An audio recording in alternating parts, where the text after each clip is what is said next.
want to be respectful of every time. Brief intro real quick, and then we'll pass it over. Um, Today, we are very thrilled to have Goran Matijasevic with us. He is probably seen him at events, supporting all around. If you're going to campus events, he's our guru of connections, and he knows everyone. But most importantly, today he's going to help you understand how to know everybody. And he's going to give us his best tips and tricks. And he really is a key figure on campus and just helping maintain alumni connections. And we're really thrilled to have him share his expertise with us today. I'm going to do a quick preview of a follow-up event that we're having after this one.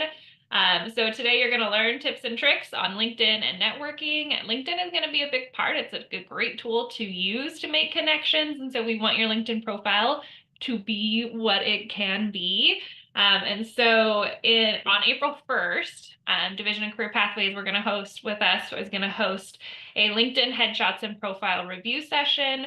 And so spots are limited for this. And so if you're like, I really need to ramp up my profile and get a new headshot, sign up for this. It is posted in 1220. And that way you can have some one-on-one individualized feedback on your profile. But other than that, I will go ahead and stop sharing. I'll hand it over to you, Goran, and give you the hour.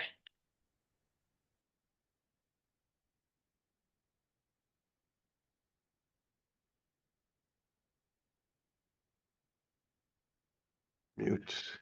Thank you. Apologies, as you would think that I would remember how to unmute. Look forward to giving you some of the tips that I have, and also look forward to connecting with those of you that I'm not connected with. I'm offering to connect with on LinkedIn. Feel free to reach out to me at this. By the way, FYI, if you didn't know, you can rename your LinkedIn address. So in my case, as Goran and Goran M were taken, I ended up with Goran Mat that I use. So if you're trying to kind of have an easier to remember for somebody, a LinkedIn address, that's something that you can do. Just briefly about myself, I got my PhD here at UCI in electrical engineering back in '91. I worked in industry along the way, ended up doing an MBA. That's a whole nother story of how I, almost by accident, decided to do an MBA. In the process, the last company I was with didn't get its next round of funding. I was taking what I thought was a temporary job in the School of Engineering, working on research development. And now 23 years later, I'm still here. 8 of those years were in the School of Engineering, and now I work across UCI. My primary job is this Chief Executive Roundtable that UCI has, connecting the business leaders of the region with our campus. But then I also support our alumni engagement and other kind of connections with the outside world. So that all said, I've been using LinkedIn for a number of years, and I'm going to go over some of the things that I've learned over the years. A lot of what I've learned actually has to do with outreach from the days when I was more formally working with Alumni Association. I'm still supporting their efforts, but it's not a formal relationship in the way. But in any case, so this is kind of the agenda. Let me share first, although you will have a chance to, I guess, improve and work on your LinkedIn. This is an example LinkedIn profile from a UCI alumna who actually works at LinkedIn. So one thing I will point out that she has, quite a robust profile in terms of, showing her various experiences at LinkedIn and how each position led to another position and increased sense of increased responsibility. However, she has one thing wrong that I would urge you to be careful about, is you notice that she's not listing, you're not seeing that she's a UCI alumni at the top of the page.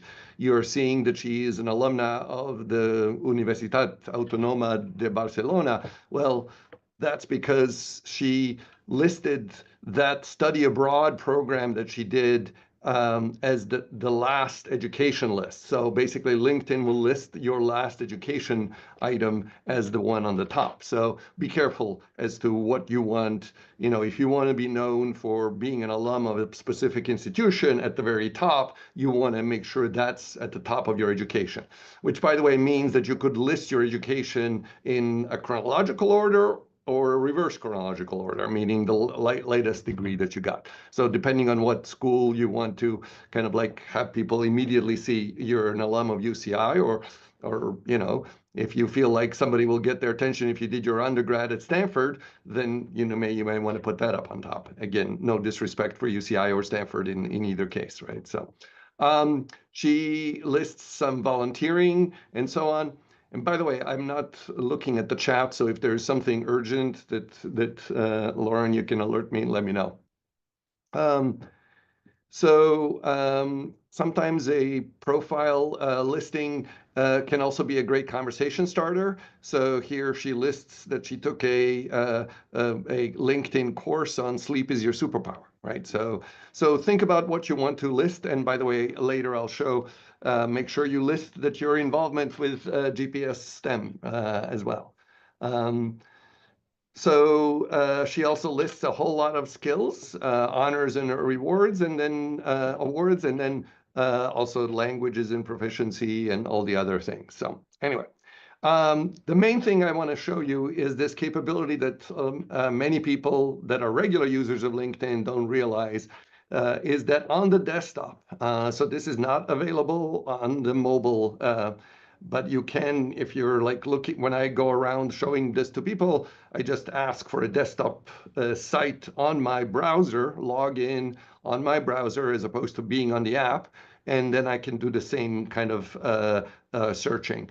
But this is only available if you are browsing and logged in. And so if you go to the UC Irvine webpage and you click on the button for alumni, you will then see the 189,000. By the way, this number, I don't know how the algorithm works, but sometimes goes up, sometimes goes down a little bit. But in any case, you can see how many alums are of UCI are on LinkedIn. And again, this is self-reported. So that means that someone who put UCI as their education, even if they, you know, we have alums that you will see are from France and Brazil. Some of them fully went to UCI, and others were part of our continuing education, or formerly known as extension programs, and they did some, 6 months here at UCI, or maybe less, or some of them spent a semester abroad at UCI. So just to say, these are not all degreed alums, but for the most part, they are.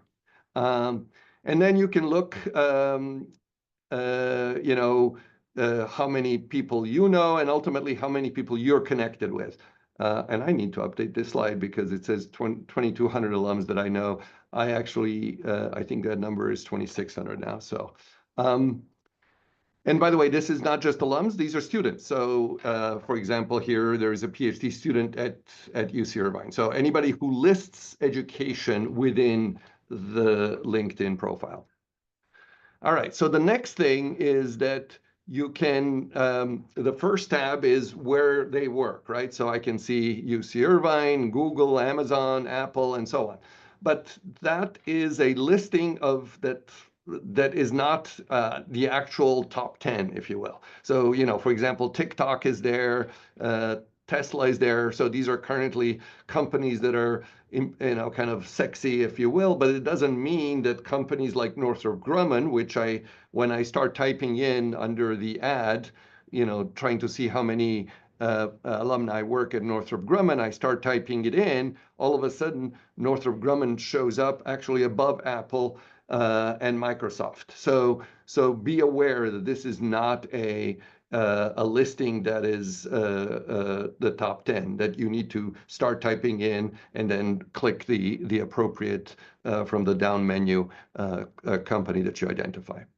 So, and by the way, if you click to the right, and I'll demonstrate briefly later, you can then not only see where they work and where they live, which is the first two columns, but you can see also what they do. Again, this is self-reported, what they put in the categories, what they're skilled at, what they studied. Again, this is based on LinkedIn categories. So, but you can, search for computer science, or you can search for physics, or you can search for other areas. And then how are you connected to them? So you go through this arrow to get to these additional 4 tabs. All right. But unfortunately, not everybody is on the UCI profile.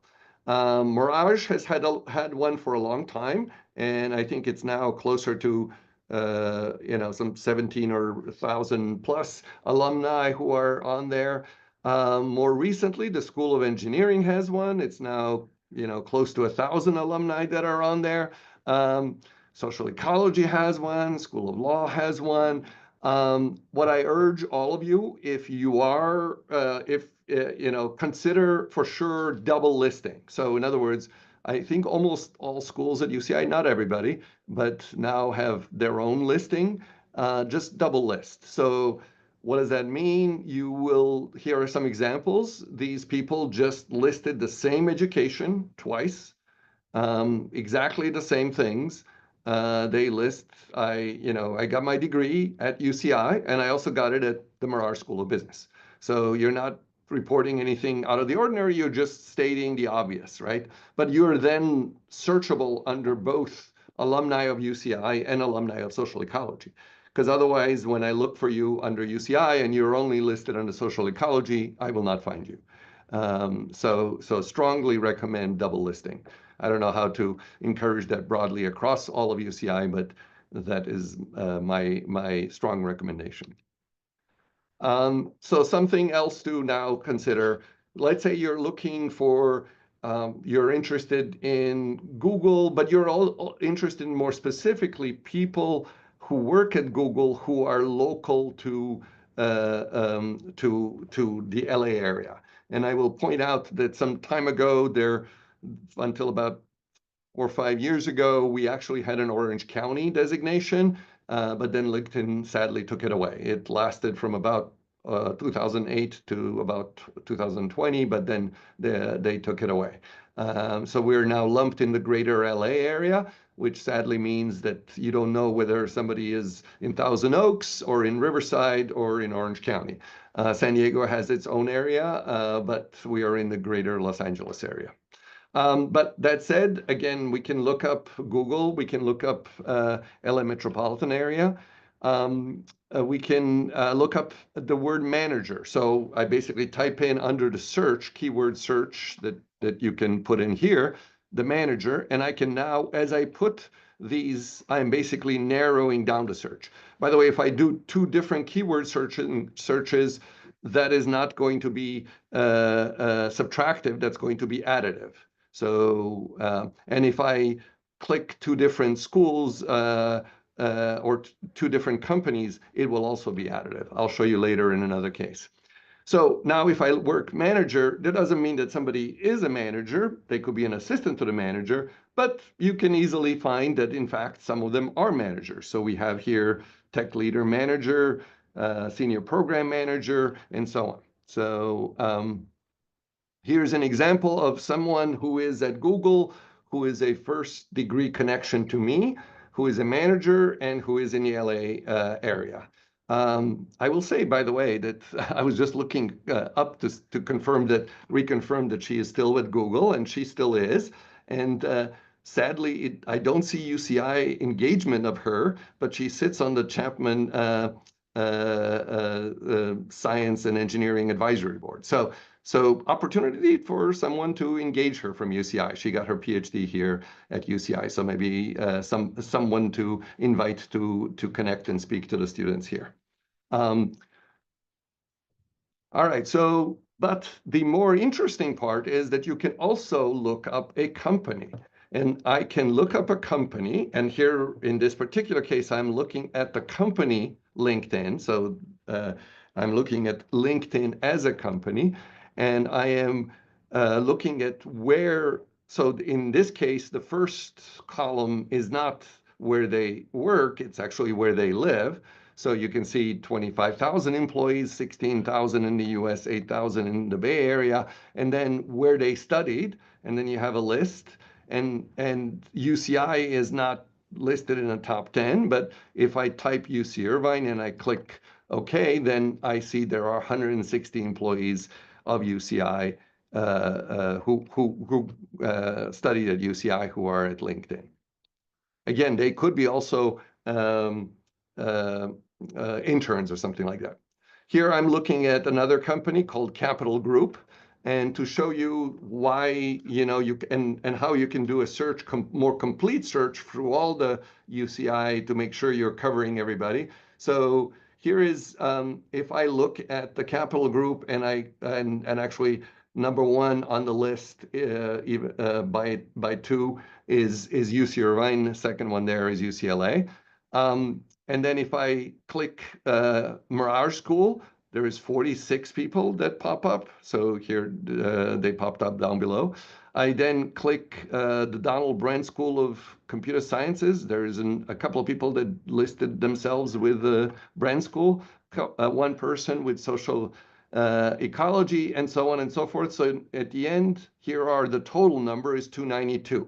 So we went from 249 to 292. So just be aware, if you're doing a comprehensive search, you can basically do an additive search in this regard by just adding where they studied, and getting a complete number of 292. And then you go to, and by the way, I'll show you this in a moment. You go down the list and you can see all these people that you may be affiliated with, right? So you can see the full 292. I'll demonstrate that live in a moment. Okay, so since we're talking here about GPS STEM and its predecessor GPS Biomed, I was curious how many people have the keywords GPS STEM and GPS Biomed. And so here are some examples. I don't know, there should be a larger number. So I guess maybe not everybody that's part of the program is listing this as within their LinkedIn. But I found when I again, keyword searched GPS STEM, I found 28. When I keyword searched GPS Biomed, I found 54. Here's a couple of examples. Chelsea, who appears to be in Seattle area. She's not very specific, but says Pacific Northwest here, where she recently went to she was working at AbbVie, and now she's at Eli Lilly. Under licenses and certifications, I cut and paste this, but if you look at the bottom of her LinkedIn profile, and the link is here, I'll share this presentation so you can click yourself. But she is listing GPS STEM Industry Insights for STEM scientists as a business class she took in 2022. On the other hand, Eric Gold is among the people listed on the GPS Biomed, and he is listed here as a career mentor in the program, peer career mentor when he was in the program. So back in 2016, he graduated with his PhD in 2017. He was at Edwards Life Sciences, then at Verily, and now recently joined Bristol Myers Squibb. So you can then, in the reach out that I'll describe later, so now you have people who actually know your program. When you're reaching out to them, you are reaching out to alumni, former students who actually know what this program is very well, right? Okay, so I will warn you that whether you have a free or even a paid account, but especially if you have a free account and you're doing a lot of searching, then they'll start limiting you on your search usage. That's partly to have you upgrade your account, but it's also starting to think, oh, maybe you're a bot or something. So if you're doing a lot of profile viewing that's not first-degree connections, searching through things, searching outside of your network, then it will start giving you a warning that you're approaching the limit of this. And by the way, I've heard this from some student interns that I've had who reached this when I asked them to do a task, that this resets on the first day of each calendar month. Some other things to know: there are entities that are not supposed to, if you will, be persons. There are some entities that actually connect with people, but LinkedIn doesn't like that, and may ban someone from doing that. But otherwise, you can follow a company, but you're not able to, if you will, connect with them. So this is the case, for example, of the UCI Alumni Association. You can follow them, you can message them, but you can't actually be part of them. On the other hand, there are LinkedIn groups. So for example, UCI Alumni is a LinkedIn group, and you can then join them, and then depending on the group management and how it works, you can invite connections to join the group. If there's a moderator or administrator like listed here, and I'm listed as one of the managers, although I don't actively monitor it, other people will then essentially respond and say, okay, you're allowed, you are a true alum, or you are a member of this group.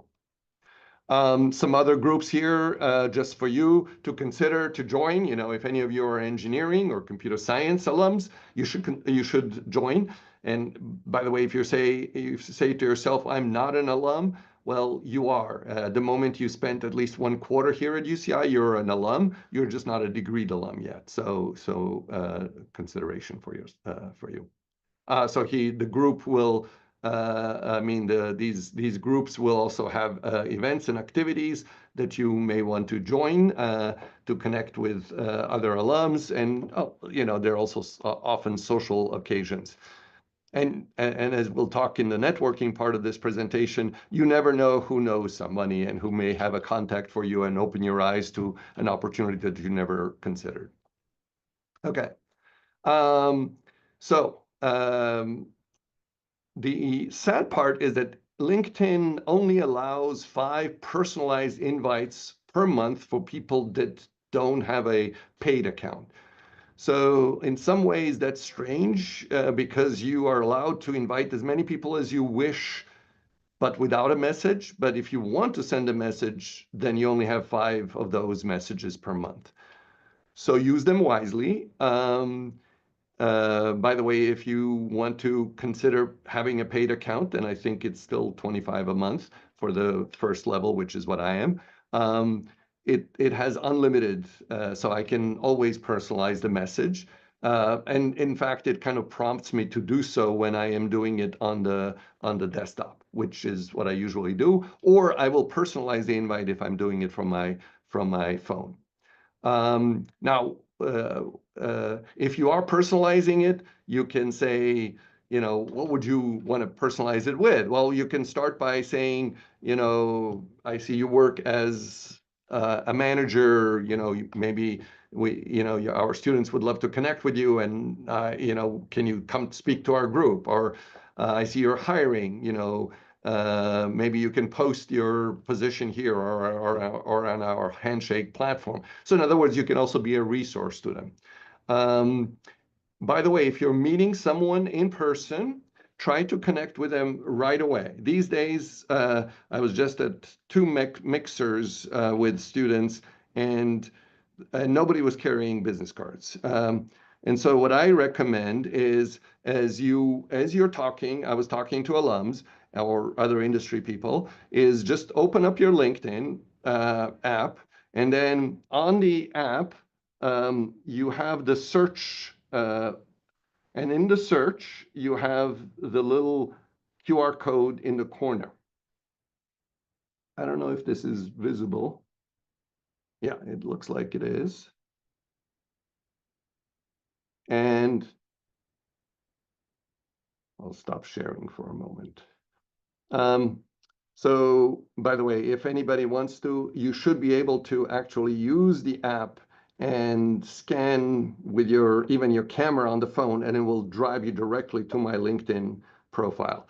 So, or on the other hand, you can use the scan portion here. There is my code, and then there is the scan. And you can then reach out to the person right away and say, hey, it was very nice to meet you today, and so on. So, and that way you and they will remember how and when you met, and I'll talk about that more. Um, and even if you don't get a chance to meet someone in person, you come to an event, they're speaking, but you didn't get a chance to actually talk to them. Well, you can send them a LinkedIn after and say, I heard you on the career panel today, and I really appreciate your comments. Thank you for coming to speak to our students. I would love to connect with you on LinkedIn, right? And then there is the look at people that LinkedIn suggests. So if you go on your account, you will see all these people that LinkedIn thinks you might know. Now, sometimes it's like, oh, they're just thinking because we both we both study at UCI, we somehow know each other. And that's not true. Okay. And sometimes it's, oh, these people are also in this field of microbiology. Well, I don't know them, but often they actually do identify people that you do in fact know, and then you realize, oh, I've just never connected with them on LinkedIn. So I recommend, kind of periodically looking at that and seeing, maybe LinkedIn is telling me somebody that I should be connected with, that I've known for a while, but I just forgot that I am not connected on LinkedIn with, right? And then don't forget the people that you know for a long time, your neighbors, your relatives, your high school. Oops. Your high school friends, your undergrad school friends, and you realize, oh, but you never thought to connect with them on LinkedIn, right? So connect with them because, among other things, they may move away, they may have gone on to different grad schools, and you're not keeping in touch with them as closely as before. LinkedIn will then be your way of reconnecting with them and making sure that you're in touch as they may go to another position somewhere else, right? Okay.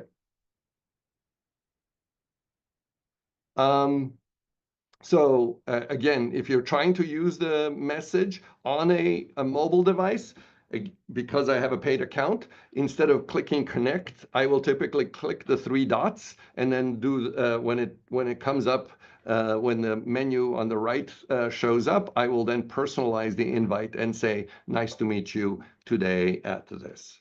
And I'll show you why this is important when I want to do that. And again, if you have on the desktop, it will immediately kind of prompt you when you want to personalize the invite. Do you want to personalize it? Do you want to add a note? And you say, yes, I will want to add a note. And I just showed you how to do these three, the LinkedIn QR code. All right, last is on LinkedIn before I go into the networking part of this presentation is, again, urge you to post professional activity and any photos that are related to professional related things. I'm not a big fan of other networks, social media networks. I don't really post or connect much on those. And then, but check to see to wish people happy birthday. I wish happy birthday to people that I know better, those that wish that have, for example, their birthday listed. And sadly, there are more and more fake profiles out there. So be aware that some of them are obvious. This is Bruce Drysdale. Doesn't look like Bruce to me. So be careful about that. I've run into cases where someone who took over a person that I knew changed the profile picture. So then I was a little confused. Do I know this person? How do I know this person? It took me a moment to figure out as they started messaging me, and I realized, okay, they're spamming and they're trying to troll me. In another case, they completely changed the name and everything, and they were connected with me. And then I was trying to figure out, okay, how am I connected to this person? It has no relevance to me. And then I figured out that they basically overhauled the complete profile and kept all the connections. So be aware that that also is out there. All right. So before I go further on this, okay, I don't see anything in the chat. I will want to share just briefly a couple of things live here on the. So this was when I was doing the GPS STEM search. Um, and so, and then here is where I found our alumna who works at Eli Lilly. So again, just to demonstrate, um, if I open this link that's another thing is that in all of these searches, so for example, here, when I'm doing a search, I generally say, don't just, like go from the search, but rather right click, open the link in a new tab. That way you're not having to do the search over and over again. And now I'm looking at the various profiles here. So let me look at the other one. So basically just opening these in the right-hand click, open to a new page, and then I can check out the profile of the person. And then if going back the opposite way, as I said, AbbVie. So if I have people, so these are AbbVie. So now we want to type in Irvine. So we have 256. So I mentioned earlier that Mirage is separate. So now I added Mirage, it's 289. Now let me check to see whether there is any computer science that are separately listed. Turns out no, it's the same number. But in any case, you're seeing what I'm talking about. And again, if I scrolling, it will just show me all 289. And then you can see, okay, which one speaks to you? Which of these people is in a position, has a degree? And as I said, it's additive when I'm doing this, but if I, for example, put PhD and I want to see who at AbbVie has the PhD somewhere in their profile, doesn't mean that they're a PhD, but maybe just have the words PhD somewhere. Here are the people who have PhD in their profile and who are at AbbVie. And now you can figure out, okay, I want to talk to this person. Let me reach out to them. Going back to the oh yeah, I want to highlighted this other gentleman here that I met, and I was actually thinking, okay, how did I meet him? Well, so there's two ways. One is under contact info, you will see the date that you connected with somebody, right? So it will tell you, the contact info will tell you exactly the date that you connected. That may not be the date that you reached out to them. It will be the date that they accepted the invite, and vice versa. If they invited you when you accepted that invite, that will be the date that you connected. So then I sometimes go on my calendar and say, okay, well, I met them there, where did I meet him and so on. I haven't talked to him in a while. Well, if I did that intro message, then that intro message that I had in September 2019, where I said, good to meet you this evening at the Medicine Distinguished Lecture, look forward to staying in touch. So that tells me exactly when and where we met, right? So even if you met someone and you think, okay, you'll remember them, but 5 years passes or more, and then you're like not sure how you met them. So this is a kind of a way to immediately both have the date, but also have the context of how you met them. Right? So again, not something that I was doing from initially when I first was on LinkedIn back in 08, but something that I started doing, about 6, 7 years ago, and that now is very useful. All right, I'm going to go back to the, oh, sorry, I don't think I'm sharing.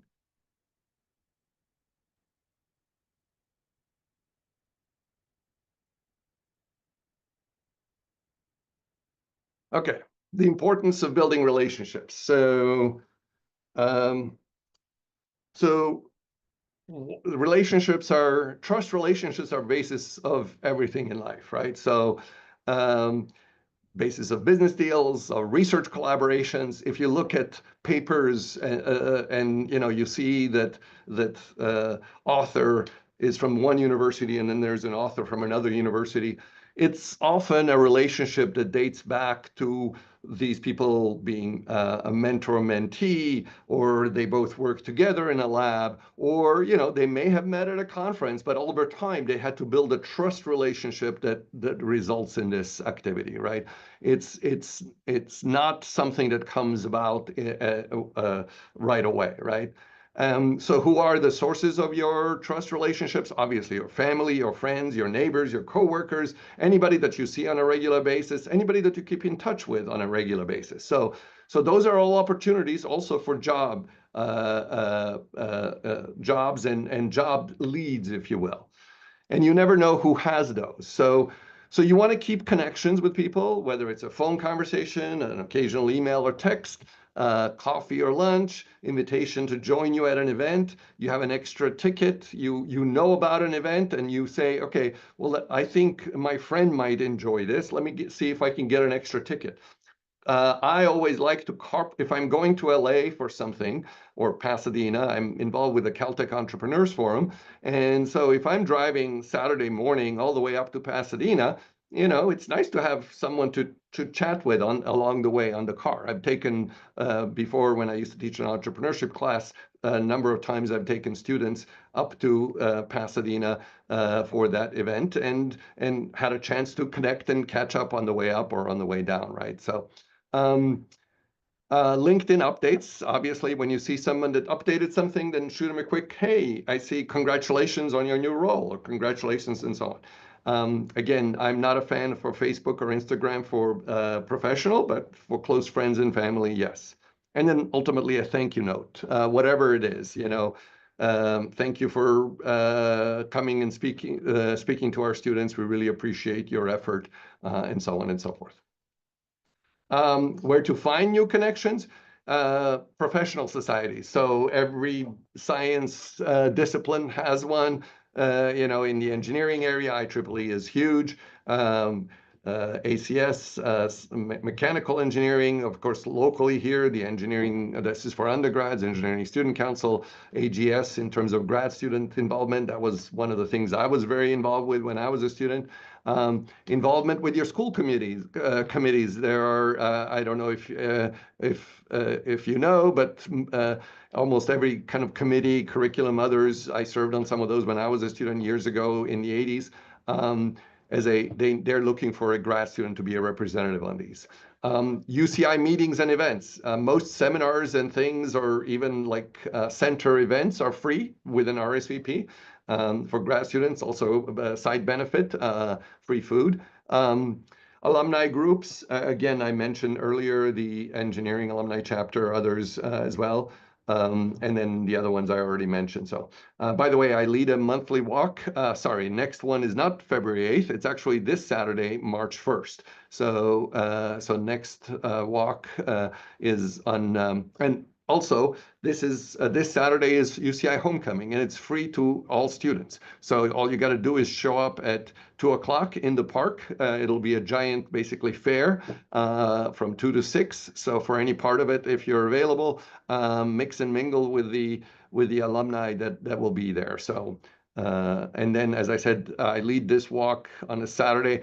I'll update this slide. March 1st is the next one, then April 5th, and then May 3rd. I will send that info to you.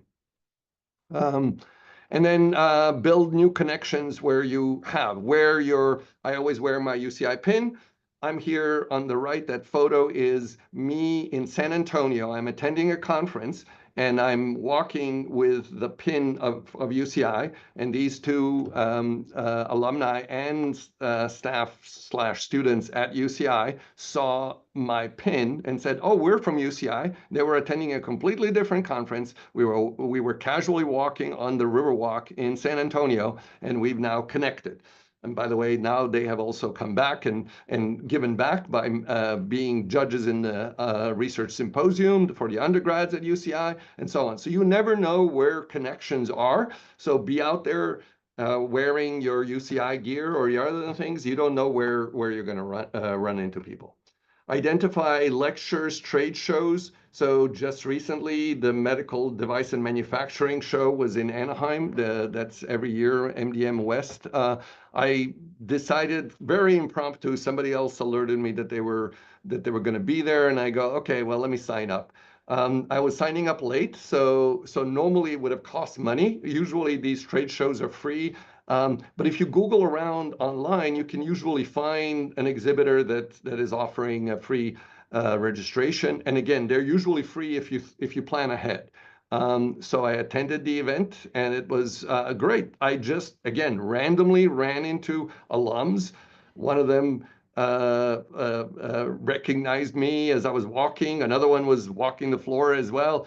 He actually works in a building right in the UCI Research Park. We never see each other here, and yet we randomly saw each other at the MDN show. So again, be out there because you never know where the contacts are. And then seek out to the alums and say, hey, would you be willing to be an occasional mentor, meet with me, for over Zoom or over coffee or whatever. And again, you're doing this all before you need these relationships, right? Uh, and if you're thinking, well, what can I offer them? Well, you offer them insight into UCI. They may not know how to reach students at UCI. Um, so I always say also, if a friend offers you to give help on something, make sure you take him up on that offer because that builds the relationship. So do that as well. And then, of course, don't forget to, and don't be afraid to ask for help yourself. So what networking is not is showing up, oh, I have just graduated and I need a job. Can you help me find a job? That's not, or I mean, by the way, the same thing goes for donation. The typical thing that fundraising professionals know is that you ask people for money and they'll give you advice. But if you ask people for advice, you build a relationship. Ultimately, they might give you money if they have some. So start by building that relationship first. Um, so networking tips, dress for the occasion, err on the dressier side. So that depends on what field you're in and what area it is. Computer science folks dress more casually. Business people are dressed usually in a suit and tie. I always err on dressing more formally because I never know where my meetings might take me during the day. So that said, when I see nobody in the room has a tie, I may, throw away my tie from that. Show up early to events. First of all, see if you can get to know the organizers. You could potentially meet the speaker of the event before everybody is after them. Now, be respectful because they may be busy talking with the organizer about the AV arrangements and things like that. But that said, I have often met the speaker and had a chance to talk to them before everybody heard them speak and then mobbed them afterwards. And so it's because if they arrived early and took care of what they needed to do, they're usually just twiddling their thumbs and standing there, whereas the organizers are busy with greeting everybody. And a lot of people will not recognize who the speaker is, that they're just standing there. So I have actually often, sometimes by chance, even gotten to know the speaker before they actually got up there. Recently, there was an event at UCI, and I ended up speaking with someone, and I didn't even realize that they were the lunch keynote. And we had a nice conversation, and then they got up there, and then everybody was after them afterwards. So again, the other advantage of showing up early, if they don't have the badges hidden from you so that they're facing them, is to see who is coming. And for me, that sometimes is also like, oh, I need to remember that I know this person or so on. That serves as a memory jog as well. I have also asked when I really want to meet a specific person, I've asked the registration people, can you please point out this person? I don't know what they look like. I'd love to. And if you're able to, I'd love for an introduction or at least point out them to me. So, okay. So the other thing is conversation. Listen, listen, listen. There's a reason why we have 2 ears and 1 mouth. Ask the other people what they do.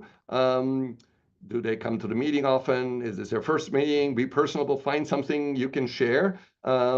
Identify something, if they're saying, oh, we're hiring a lot of people, but I have a hard time getting to how do I get in front of students? Well, let me see if I can find some student clubs that you can come and speak to, right? So if appropriate, then give your elevator pitch, whatever that your elevator pitch is, right? So what are you doing? What are you looking for? why did you specifically come to this meeting? By the way, some organizations do this structure networking. If you ever want to do structure networking, one of the suggestions is to have the last bit be something memorable about yourself, so that people will remember you, kind of like, oh, okay, this was the person that, for example, I will share, had a horse at UCI when I was a grad student. So now you will remember forever that while I was a grad student, I had a horse at UCI. And you will wonder, how did that happen? That's another whole story. So um, contact is good. Follow-up is better. Most people are